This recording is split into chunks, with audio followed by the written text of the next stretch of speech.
I guess if there's nothing in the bylaws that say that you have to, but I think I tend to err on the side that it's good policy to have a recorded motion second, just because if you don't do that, and there are no Could you amendments, there's overlook? nothing in the next meeting's minutes to indicate that you actually accepted them. right. Good point, Doug. It's good practice. Okay, calling for a vote. David, I. Bart, aye. Jay, I. Morgan, aye. Oh, abstain, I'm sorry. Okay. Morgan abstains. All right, we still have a majority. All right, motion passes. Hold on one second. Let me just make sure. Can everybody hear us? I didn't realize we were muted at the very beginning of the meeting. Somebody just give me a thumbs up. Duncan. Oh, and Gallagher told me yes. All right, good. Okay. I thought she wasn't I gonna can be hear here. you now. Yeah. She said she was gonna be on robot for the first hour. Yeah, no, she just texted me, so I think we're good. All anybody missed was a motion to approve minutes and then they got approved. So we're good. Oh, and also David announced that it stopped raining. It's top paying. Yeah. A major announcement. It is. All I right, guess although, does anybody have any public comment, just to circle back, because we did miss that part since we were muted, unfortunately. any public comments? Okay, Oh, I want to get that quick. Jerry Levesque doesn't usually call me. Oh. Saw a fire truck going out when I came in. all right, next up, purchase orders. Morgan, this is David. I move to amend purchase order 4738 to various chemical suppliers for sodium aluminate for a new amount not to exceed $21,000. Anybody like This to Bart, I will second that. start? Will second. It's just, Basically, we didn't. Are running short, so I had to order another 1,200 gallons. We got it was $6,600, but we only had like 3,500 left on this. Most of it's gonna be used next year. I mean, we only use 7 gallons a day, so. right, So we're not using it like more than, there's no. No, it just happened that we ran in short, didn't Timing. get enough to make us white to the new year. right, okay. Good, okay. No further discussion, calling for a vote to approve. David, I. Bart, aye. Jay, I. Morgan, aye, motion passes. Okay, second up, warrant. I think there's one warrant. Would anybody like to make a motion to approve the warrant as presented? This is David, so moved. This is Bart, I will second that. 22,917. No discussion, calling for a vote. David, I. Bart, aye. Jay, I. Morgan, aye, motion passes. All right. First up, discussion of bid process for contractor for construction of the Tilden Avenue, Bridge Street and Cochran Road Waterline Replacement Project. Josh, would you like to take this, please? Sure. So as we touched on a bit at the last meeting, we do finally have approval from the state for the loan to move forward. So that means we could essentially go out to bid fairly shortly. But we met with Steve, road foreman Pete Goslin and engineer Tyler Billingsley about the project to see could we go out to bid this summer to get part of it constructed later this summer, with the idea that Pete really wants to repave Bridge Street and down Cochran Road. But as we're looking at this, that's quite a bit of a stretch of road to pave in a couple months at the end of the season, or a couple weeks. We also still have about 22 easements to get, and sometimes, I mean, these are fairly simple easements, they're for curb stops and hydrants, but you never know. With 22 of them to get, sometimes you could run into a couple of snags, which could delay construction. So what we talked about was trying to get those easements, hold a meeting to talk to the neighbors about the project, to help get the easements and just let everybody know what's going on. Get out to bid in the fall for construction in the spring, prioritize Bridge Street and Cochran Road, and then get that done by end of June, probably. Let that sit all summer, let that sit over a thaw-free cycle. The idea is that the trench that they dug will then settle better over the winter. And when you put your final top coat, it's settled better at the base. Pete liked that idea, and then he'll get at it first thing in 2027. So it'll be a little bit delayed, but it won't be that bad. And then they'll also have the contractor above out here. they'll have the whole paver here, so we'll build it into the contract at highways expense to kind of patch things up. So that way, as Pete did this spring, we patched the worst spots of it. So it'll be another summer where we're going through it with it not fully paved.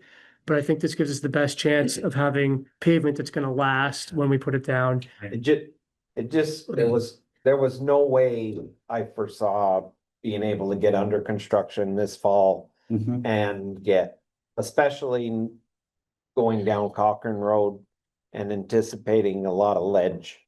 Hoping we don't have a flood. So. Or two. So I think that gives us a pretty good path. It's not as quick as we'd like, but I think it's as quick as we can after we got approval from the state. And gives us time to get these easements done. Yeah, and I think we should probably try to look at scheduling a meeting for later in June or July, just sort of an interest meeting about the project, invite everybody, and we'll personally invite all the people that need easements, so that way we can describe the project to them, and that'll hopefully help them understand that the easements, we're not taking a large portion of land, it's just sort of what is already there with town infrastructure. What, do you have like an email list, do you think, of the people that would like to? I don't think I'll have an email list of the easements. I do have all their addresses, so we can write up a letter that says on July 15th, there's gonna be a meeting. You will need an easement from you, please come to the meeting, and it'll be an open public meeting anyway that anybody can come to, but we'll just try to get a little bit ahead of it. Is this, if I could ask, for, remind me which elements of the project between the three locations, Tilden Bridge, Cochran, all of them? You mean, for easements? Easements. Yeah, most of them are up on Tilden, but there are a few on Bridge and Cochran. Tilden is a really narrow. Lots of little parcel. Well, it's only, I think, a 2-rod road, Yeah. so it doesn't take you far before you're out of the right of way. Actually, thinking about a meeting, wonder, there's an off Monday on June. Do we want to do June 30? Monday, yeah. Yeah, I mean, that's a fifth Monday in this month. We could do maybe a 6 o'clock project meeting if that would work for you guys. I will be here on the 30th. I have no conflict. Okay. It's probably fine with me. For you guys, Actually, I say that, I may be back then. okay. It's which date again? Monday, June Yeah. 30th, and maybe also look at your calendars for June 14th, and then we can check with Tyler and see what he's available for. That's a Saturday. 14. better July for me. 14th, I'm Oh, July. sorry. So yeah, I misspoke. I won't be the 30th. The 14th is fine. for Yeah, me. the 30th doesn't I can do work. the 14th. 14th sounds better for more people. Cause you won't be here the 30th, neither would Bard. I won't be here the 14th either. I won't be here the 14th either. Where Okay, you would you going? be here the With- Oh, 13th? where is this thing? The first one is James Taylor, the second Oh. one is a wedding in Canandaigua. That's the one. Well, the first one sounds fun. Yeah, James, yeah, right. All right, so we'll look for the 14th and I'll email the commission after we talk to Tyler about it, see if that works. Need 2 days recovery. It will be fun. Need a lifetime. Sounds good. 7 drive. So you'll circulate dates back around then, or? Yeah, I'll try to see what works for Tyler, and if that doesn't work, we can try to schedule something over email and then Yeah. get a public warning out about it. Actually, I will be here on the 30th, actually. Oh, okay. I travel that day, but I'll be back by like, I think, 2 o'clock. All right, so the 30th would actually work for everybody except for Bard, same as the 14th, Mhm. so. Oh, the 30th doesn't work for you? No. Well, then- Dumb question. Could we have whatever, like, do this on the 16th and then just do our normal meeting on the 30th? I just don't know if we want to start it at 5 o'clock. Okay. You know, I think we want to give it a good hour, and 5 o'clock just might be early for people getting home from school and kids and stuff. I just didn't know if we could like trade agendas entirely. Oh, you mean so if we go over the 7 o'clock? The select. Is that why? Cause I they'll be guess I didn't missed. think we were gonna trade agendas. Yeah. I was just trying to find an off night where we could spend an hour. What doing- about the 17th, just for fun? 17th of what, June? June. I mean, that was the Tuesday, but Let me see, I could probably do that. I just want to make sure I have time to get letters in the mail. Might work out. All right, let me think about some dates. I'll see what Tyler's up for. We could do some email stuff. July is probably not good either because we'll be recovering from a flood. Let's not say that. Right, Steve. All right, great. Okay, good. Fighting to get that done. Yeah, I'll be in a straitjacket if we get a done flood. Sure, yeah. I was wondering if you guys were gonna grow rice this year. Jeez. all right, next up, consideration of recommending that the select board accept the loan from the Clean Water State Revolving Fund for step one design of the flood mitigation project for the wastewater pump and force main at 100% subsidy. That's a pretty good loan. Yeah, so this was previously approved by the select board a couple months ago at 50% subsidy. But the state came back and said, actually, it should have been 100. So they came back with new paperwork for 100% subsidy. All right. So, Mr. Chairman, I move to recommend that the select board accept the loans in the Clean Water State Revolving Fund for step one design of the flood mitigation project for the wastewater pump and force main at 100% subsidy. Ms. Bard, I will second that. Any further discussion? No further discussion, please state your vote. David, I. Karen, I. Bard, aye. Jay, aye. Morgan, aye, motion passes. Okay. Next up, septic receiving analysis. When you guys go up. Yeah, we'll come right.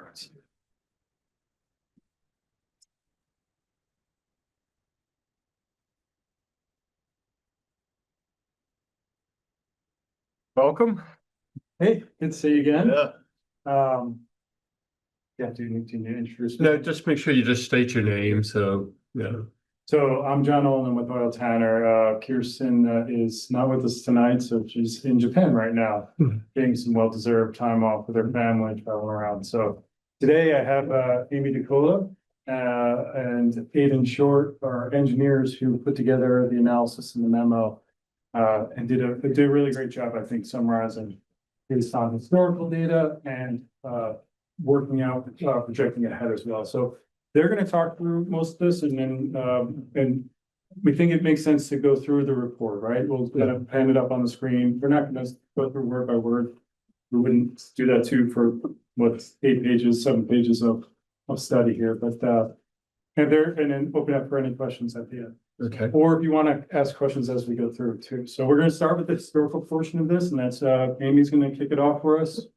Absolutely, thank you. So we started this analysis by looking at the Richmond wastewater treatment facilities historical data, as well as the town's actual and budgeted data as well. So for fiscal year 2022 and 2023, we looked at actual and budgeted values. And then for fiscal year 2024 and 2025, we just looked at budgeted data as that's what we had available. And essentially after analyzing the O&M costs that are specifically associated with receiving septage as well as processing and treating septage, we determined that septage receiving and processing accounts for a smaller portion of O&M costs associated with electricity, as well as wastewater chemical coagulant for phosphorus removal. So 10% of total electricity cost at the facility and 20% of wastewater chemical is associated with septage receiving. And then a few other O&M lines that were more significantly impacted by septage receiving were the biosolids chemical, which is a polymer for the rotary press, as well as biosolids disposal. 92% of those O&M costs are associated with septage receiving. And then historically, there's been some costs associated with biosolids facility repairs.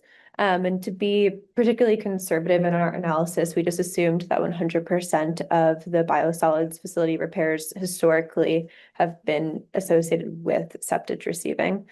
And so if you scroll down a few pages, Go straight to the labor. you want to do questions in the middle or wait till they get to a stopping point? Bard's had a question. Yeah, Do you, any questions about that? I wasn't necessarily going to go into all the fine details of how these values were determined unless there are direct questions. No, I actually have a global question. So at least in the public sector where I've worked there, we also talk about cost allocation. So an example of like the town manager's time. So this methodology, just to be clear, is focused on a somewhat different approach. It's not like a rate setting approach where you would include all those costs.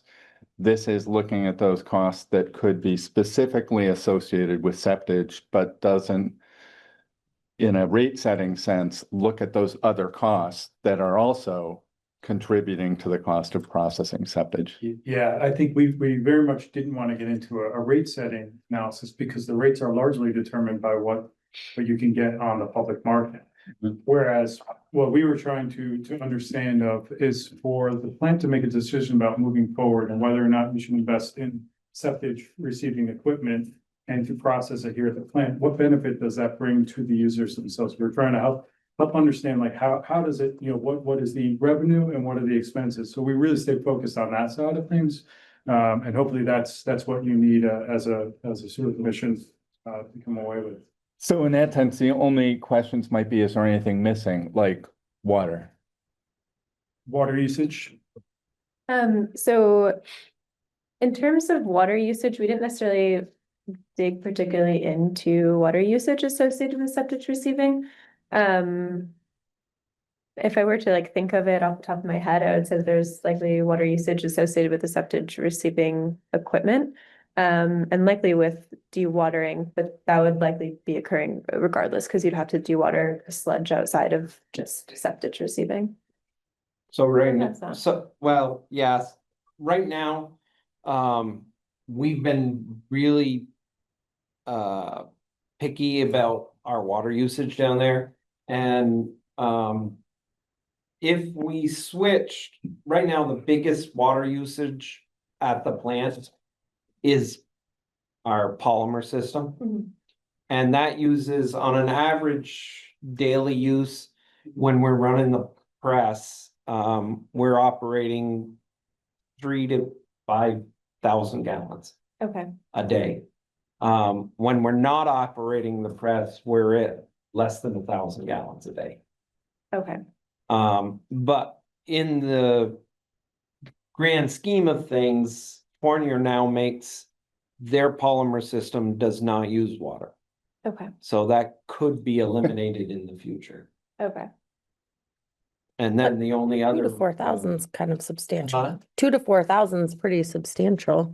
It is, and that's the one thing that we've not been able to eliminate. I mean, when we're tight down there now, so that on a weekend, when we're not running the press, like last weekend, I mean, we were less than 400 gallons a day. For the, when the whole rest of the plant's running. But the polymer system that Fournier now has, the polymer is injected directly into the flocculator without mixing. So my only point is, that the methodology that produces the results, I think merits some brief review to say, is there anything missing? Even if you don't modify anything, to say, these are the things that we didn't account for. And so that might be just sort of footnotes to that.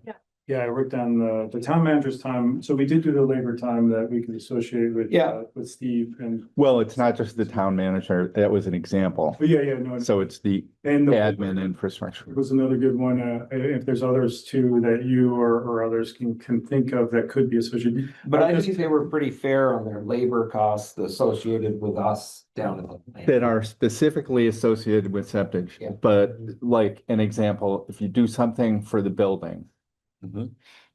is that related to septage or not? In the cost allocation formula I'm familiar with, you would cost allocate it across the cost centers and septage would bear some part of that. So that's my only point about the methodology. It's not trying to capture all those embedded costs that you might use in rate setting. What we're talking about here are those costs that are directly associated with septage. As opposed to the things that are associated with everything, including septage.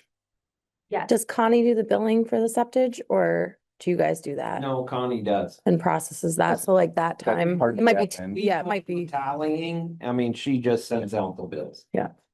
So the records we have, I was just texting with Yeah. Nathan, I'm not sure, is water broken out on a separate expense line that we can actually break out the cost of water per plant? You're muted, Nathan, or, It was included, I know that, on the information that I gave Amy. okay, The water usage and the days that we ran the press, in the, it can be accounted for. yeah, just trying to think of a line of item expense, because when I recall looking through the past. Aiden, we just can't hear you. I see you talking. We just can't hear you. We're working on it on our end. Well, let me see. Is it on my end? I don't know. Aiden, give me a test. Can Hello? you hear me now? Yes, Okay, it was on his end. sorry. Just, Oh, I could see him talking and you doing. I was stuff, like it's like, wondering if it was on our end, because it has been recently. I've had the wrong button clicked. Okay, go ahead, Aiden. No, Is he gone now? Go ahead, Aiden. We just had him. You did. Yeah, he's talking. Get him some semaphore flags. Well, while we're waiting, so there are just countless examples of, and I'm not suggesting we try to parse down to these pennies, but electricity. So there are electrical lights in the plant that light the plant, including the septage area. In a costing, you'd say, oh, the cost of lighting the septage area is a cost associated with septage.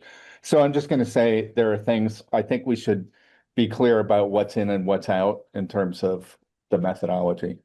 yeah, and yeah, we did our, I think mainly for the existing data, that's why I was asking if there was a current line item for water, that, because that was what we were using to mostly parse out historical data.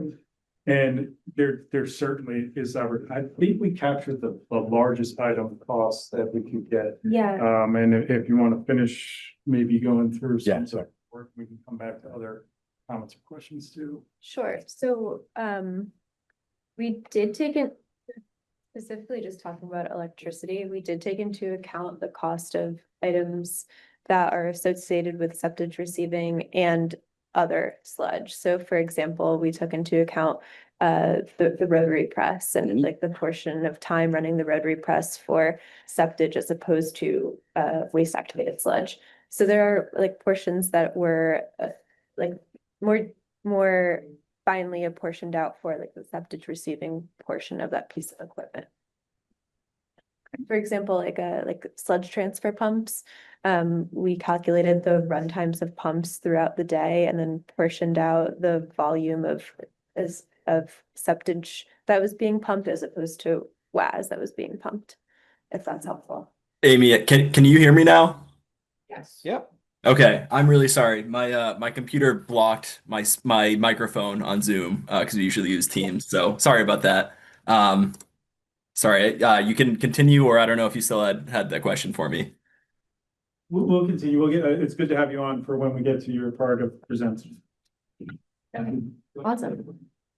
So these next few paragraphs just go into like a little bit more detail of how the O&M costs were portioned out for septage receiving. But if you go down to the labor portion, which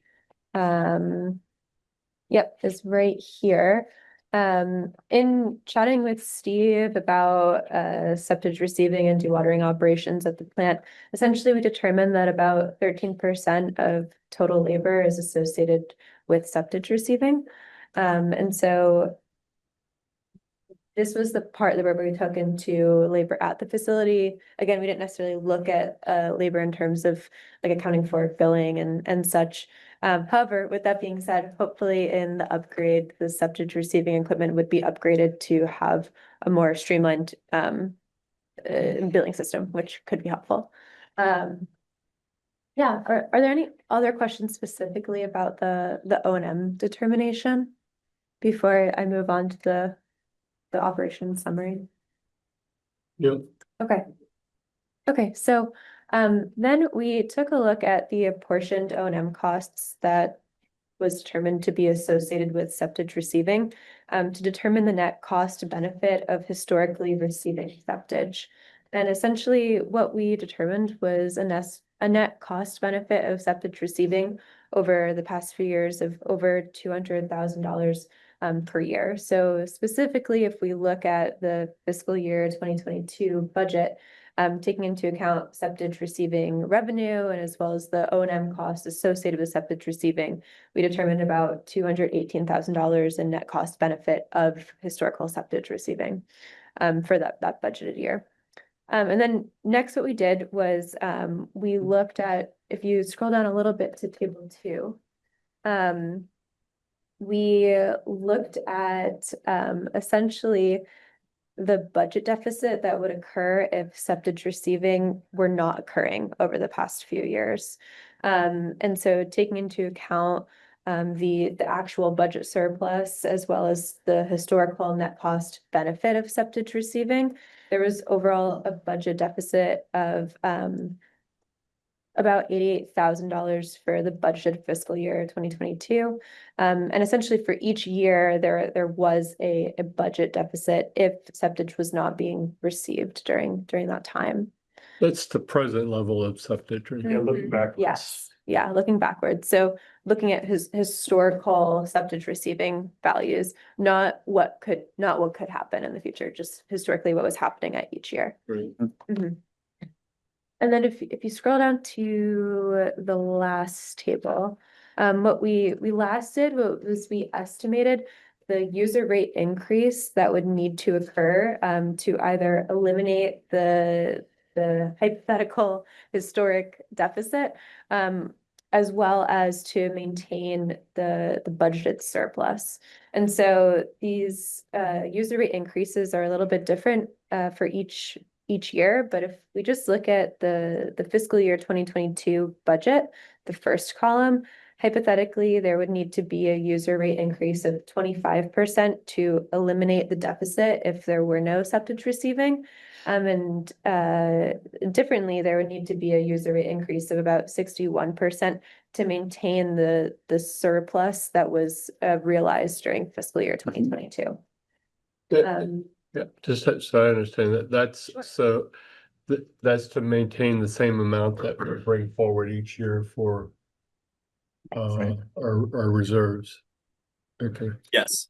Right, correct. Yes. Which is a good practice because as you know, like you have Flooding. large capital projects, so that as a town that you've been operating in a manner to have a surplus is something we wholly recommend going forward.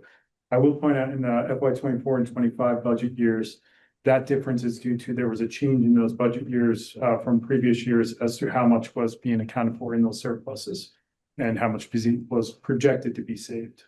But the actuals match pretty closely back in the previous years. Yeah. Carry on. Awesome. So this was the portion of the analysis where we looked back at historically what has been occurring in terms of how much septage has been received historically. And then what Aidan did next in this report was he developed 3 different alternatives to look at future septage receiving. So unless there's any questions about these few tables, sure. Yeah, before we get to the future, so would it be safe to conclude from this analysis that septage is a great deal for a modestly sized wastewater treatment plant? It's a way to make money. But specifically for your plant, you know, it is showing, I would venture, for any plant above a certain size, it's gonna continue to be a benefit. Well, we're not entirely unique as a wastewater treatment plant, are we? No, but we didn't do this analysis for. No, I get that. Yeah. I mean, we are unique for the size of our plant. I mean, for the size of our plant, we take a tremendous amount of septage. I mean, there are plants bigger than us that don't take this much septage. But that's actually the crux of my question here. If it's such a moneymaker, why aren't they? Permitted capacity. Correct. And So historically, Richmond's average daily flow is about a third of its permitted capacity, and a lot The of, cheese factory closed. Correct. and so a lot of other facilities. Just for those of you who don't remember that, Mhm. that's what the capacity was built. for. Right. That's why we brought in the Stone Corral to try to use some of that up. Yeah. So a lot of other facilities operate much closer to their permitted capacity and wouldn't be able to take in as much septage or treat it. Mhm. If we didn't take any septage, we really would struggle at dewatering our municipal sludge. It doesn't have enough fiber to work in a Right. rotary press like we have. That being said, at 3,000 gallons a day roughly of municipal sludge, we would only need 15,000 gallons of septage to maintain a good mixture to press That's a day. a day. So if we didn't do anything and just limited our intake to 15,000, To what we need. yeah. At the current rate, that would be maintaining our dewatering building and stuff, and you know, it would cut down on our expense of disposal. Because you know, we wouldn't be putting that much into the trailer, you know, we would do probably one trailer a month roughly versus what we're doing. And so this is sort of, that gets to the heart. Yeah, we have overcapacity now, but we're gonna rebuild a wastewater treatment plant. So that's the core question, I think, for us. Do you want to overbuild capacity to keep with the septage, or do you not want to do that? And I think the logic then would be downsize and take less septage, right? Not according to our analysis. Not Well, when we also, talk it wouldn't be project- downsizing necessarily, like, so we still need to design to permitted flow. And so that is what we're doing for the upgrade. We're designing. Permit is an arbitrary construct, isn't it? You can change the permit to be bigger or smaller, depending on your intent. I mean, Well, if you get a permit in 1920, you don't have the same permit for the next 150 years. Let's say the permit capacity changes over time. Lynette's the best person to answer Oh, this. yeah, and she has her hand raised. Go ahead, Lynette. Hey everyone, I'm Lynette Cladone. I work for Vermont DEC. So I think the question is, can you change your permit? So in Vermont, the waste load allocations that are associated with each of the discharge permits fundamentally are an asset of the town. And I've worked for DEC for 12 and a half years, and no town has ever decided to give up any of their permitted capacity during that time. doesn't make sense to. Yeah, Well, so what you're telling me is because we have this much permitted capacity, we got to build it bigger, and we got to afford building it bigger, you got to have septage. We're you don't not have to, but if you want to have economic growth and stability in your town, it's recommended fundamentally because I also work with all of the towns that are unsewered, and they very much would like to have this problem. You know, I'm sorry, but giving us a speech about what Richmond's economic and residential development should be from DEC is just an awkward moment for me. Understandable. I don't know, you know, I'm not to speak on that, but I didn't hear it necessarily that way. I think she was just trying to say what she's observed elsewhere. I think when we look at the breakdown, it's in alternative one, it's $2.8 million associated with septic receipt processing equipment of a $21.8 million upgrade. So what Amy was just saying, that the upgrade itself for the rest of the plant is associated with meeting permitting capacity. And yes, it is a higher level of permitting capacity, but that would be it does give you some options going forward. So you are receiving good revenue with septage. While you can make decisions in the future if you want to expand your system to different areas of the town, you can start reducing down your septage. Over the next 30 years, you'll have those options in the market. The upgrade is not expanding our capacity at all. No, it's maintaining the capacity we have, Correct. which is more than we need. Yeah. So, Yes. and that's trying to tell us that we should be planning for a development future that in the 30 years I've been here has yet to show up. It's kind of Godot. We've been waiting for Godot for 30 years. Yeah. I guess I'd just ask, with new planning and zoning changes, how much expected infill do we expect to see even in the current district? I mean, Small?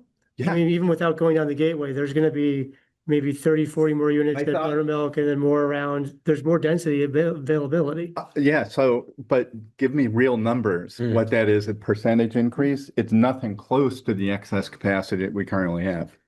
I'm not sure how difficult it would be, but it's not a total linear decrease. Let's say you're 2 times the permitted capacity is 2 times what you need. To divide that by 2 doesn't necessarily mean you're dividing $21.8 million by 2. There's a factor of just the upfront cost for a contract to come in, and for the base level equipment, one size to the next size doesn't necessarily change it by that much. So there could be another alternative to look into a reduced capacity, but I do still believe there will be increases to user rates if you're not receiving septage. To go down doesn't necessarily benefit the users.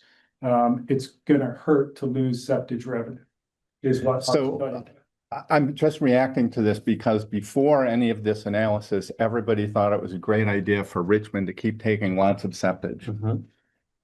So I'm just a little cautious when people came in the room saying you should do septage, and then every step of the way, we end up with the same conclusion. You guys should do more septage.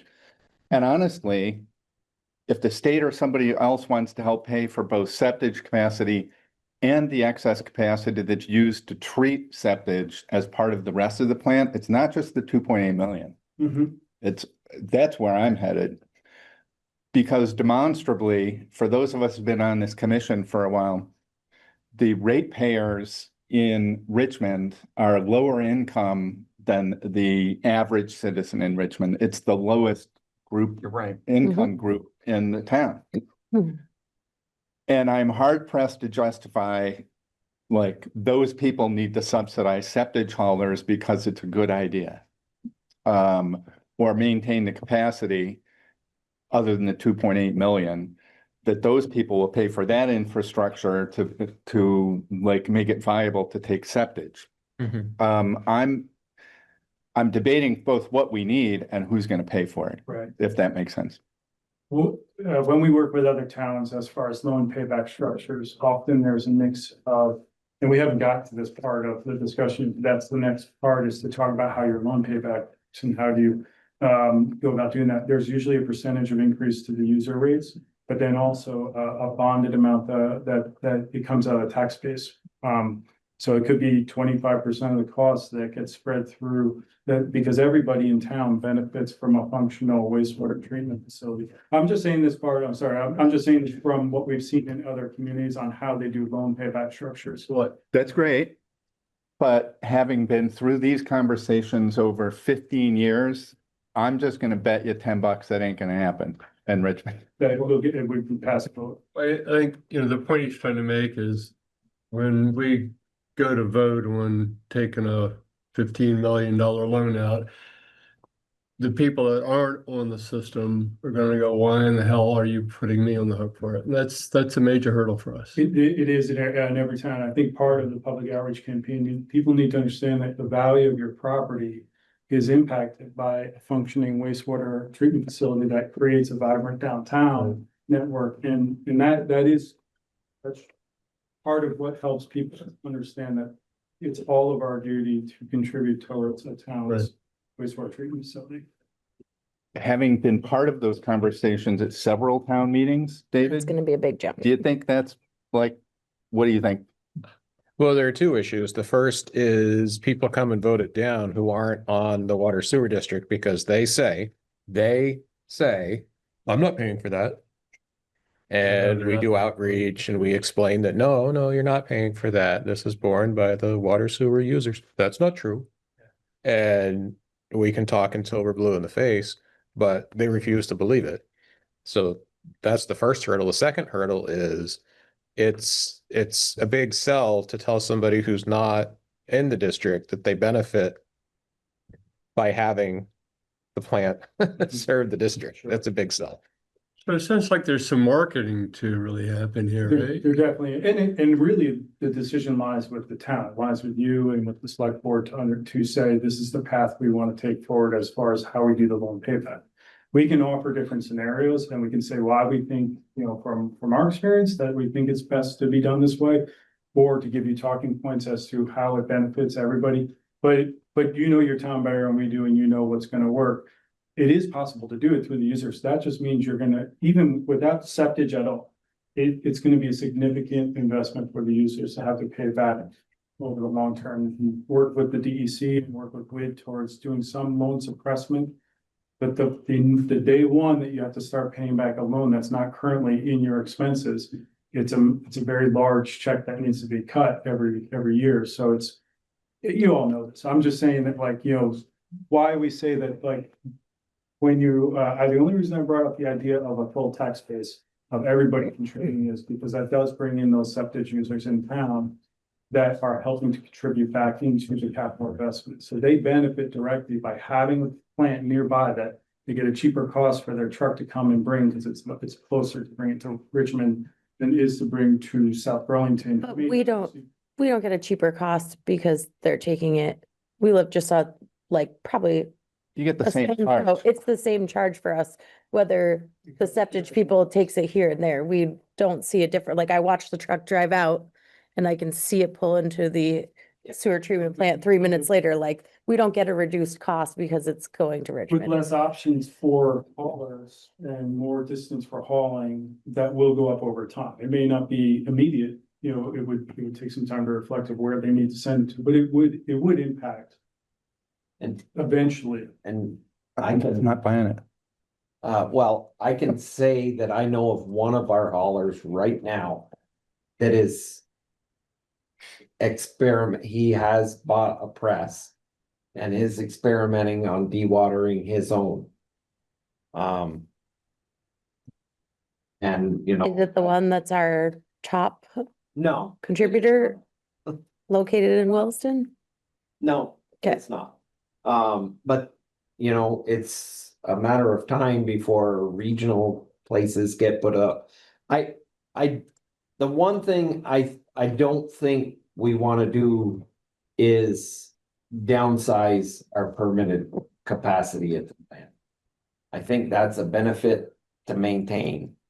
Whether we use it for septage or just have it in reserve, is a question. But I don't think we want to cut our number down on what we permitted. Jay?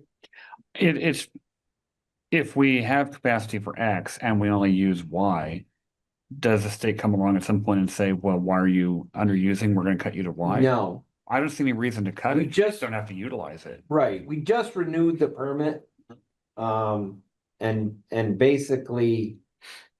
It was, it's less than $1,000 for the cost that the state charges us to renew the permit. And how many, I'm not seeing any reason to, why even downsizing is even on the table. Because Well, we don't have to use the capacity, we don't have to build that capacity. But we don't have to sign a piece of paper and say, we're setting in stone. Well, we have to maintain Capacity. treatment to to what we're Okay, so if our doing. permit says X, we have to be able to handle X. full Right. stop. Yeah, Okay.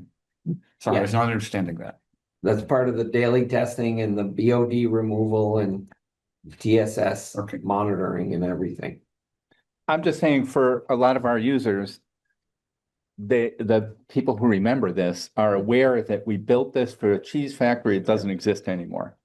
And so now to say, we need to build it for that capacity for somebody who's going to show up who hasn't showed up in the last 30 years, but oh, they're going to show up in the next 5 years or 10 years or 20 years. My take is people are going to look askance at that. The only thing I will say is, coming from Heinsberg, we have been stagnant for almost 10 years because we were outsourced we couldn't meet the permitting requirements and we couldn't bring in any more development. Now that they're building the new plant, it's opening up more capacity and the houses are, I think there's a total of over 100 new homes going in Heinsberg this year. I'm really reluctant to compare Richmond to Heinsberg based on topography, floodplain. Yeah. Like there are so many things that are just, they are not the same.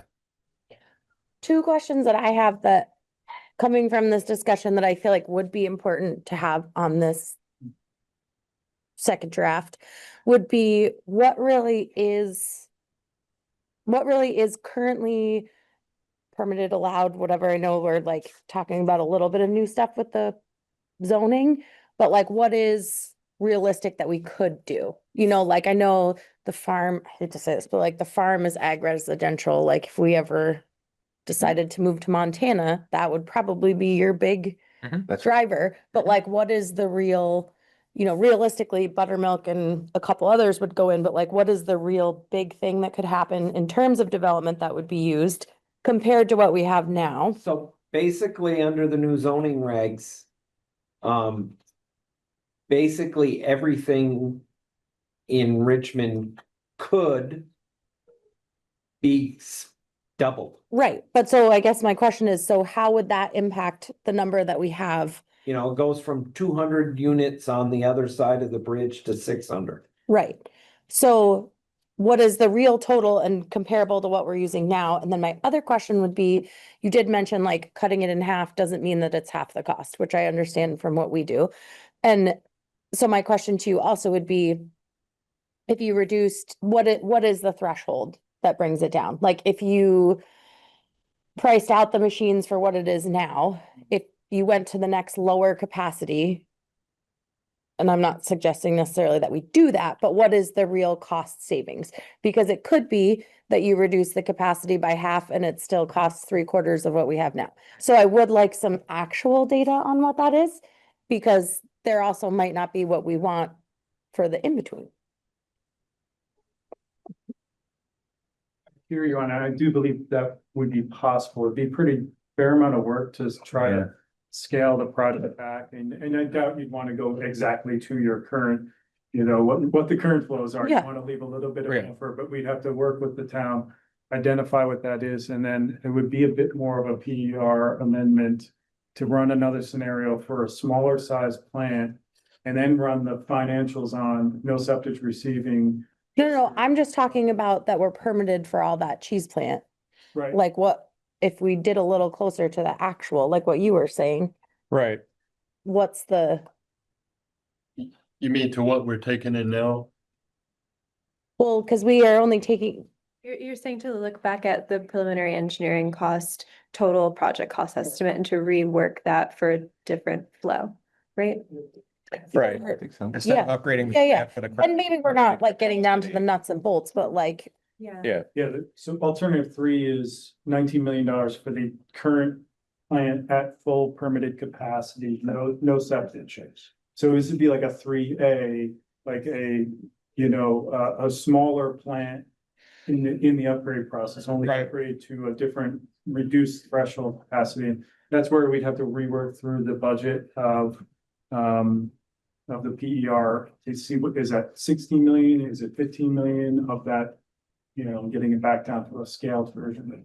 It's possible. And if that's what. and even an that's what you- estimate would be okay, but I feel like if it looks like it's only gonna save you $2 million to cut it in half, then like that is not a smart choice. But Yeah. if you reduced some capacity and it cut $10 million off the project, now you're talking about a whole Yeah. different scenario. I think what I'm hearing is in order to convince, because you all have mentioned that this is what you're hearing from constituents. So that in order to move forward, that might be what it takes to have that level of understanding of the scale, because I do still think what's gonna happen is it'll still be a higher user rate cost than the larger plant with septage.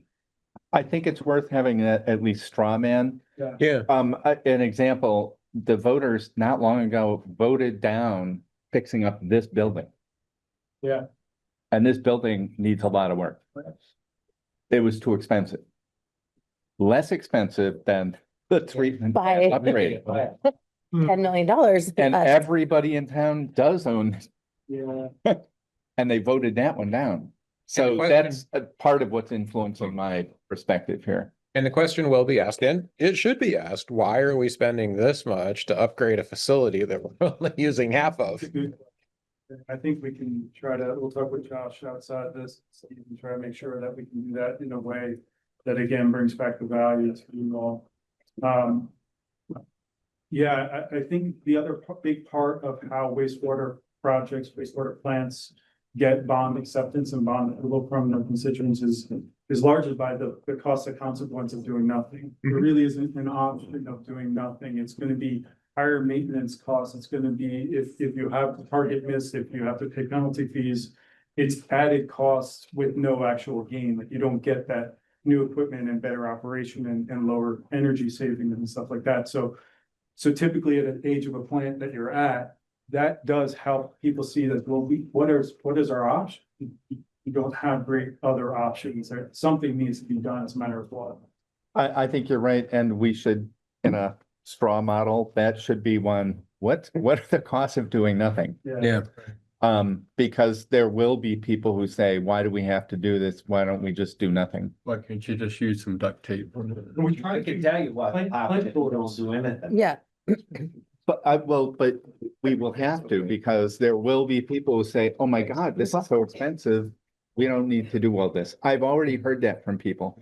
Yeah. That 20 million, you'll end up spending 10 million or 5 million. You don't need all that stuff. I also want to note that we have about 5 minutes to have this. I just want one point is the positive revenue calculations here. Those are just based on the assumption that we would increase our septage receiving rate. In which page?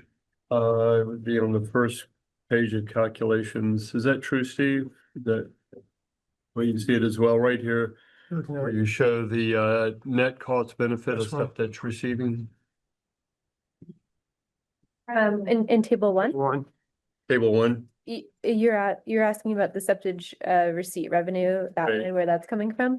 Yeah, well, you're saying what you've shown here, the net cost benefit is what we are receiving now? Yes, that's After the O&M costs. that's the historical septage receipt revenue minus the O&M cost that's associated with septage receiving. So that's all based on historical data. Okay, so it's not, so, all right.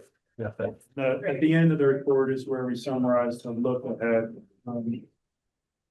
And, you know, respecting the time we have left, we can, if there's any questions specifically about those, or if we want to come back to that. Those are different alternatives. Okay, good. No. All right.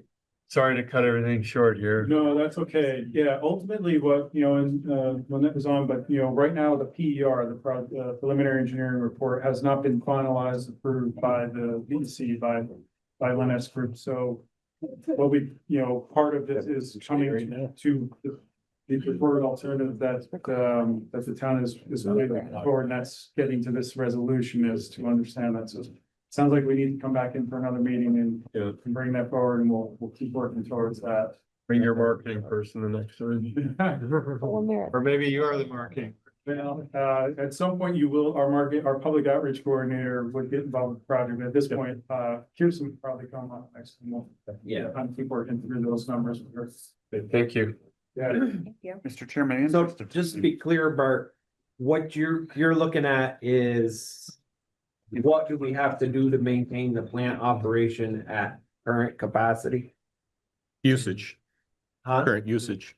Yeah, well, we need to wrap it up here. Plus, Sorry. No, I'm just trying to get a feel for what something between where our current use and our creamery plus current. Permitted. 20%, you know. Yeah, so something like that. So you have some room for some level of modest growth. Yeah. Great, thank you. Mr. Chairman, I would recommend we punt the remaining two agenda items to the next meeting. I don't see how we have time. We've got 3 minutes. Okay. Have a motion to adjourn. I'll second. Motion to adjourn. Oh, sorry. Aaron seconds. I'll second. Sorry, I thought he was making the motion. Take your vote. David, I. Aaron, I. Bart, aye. Morgan, I. But- Meeting adjourned. Thank you, everybody. Should have started.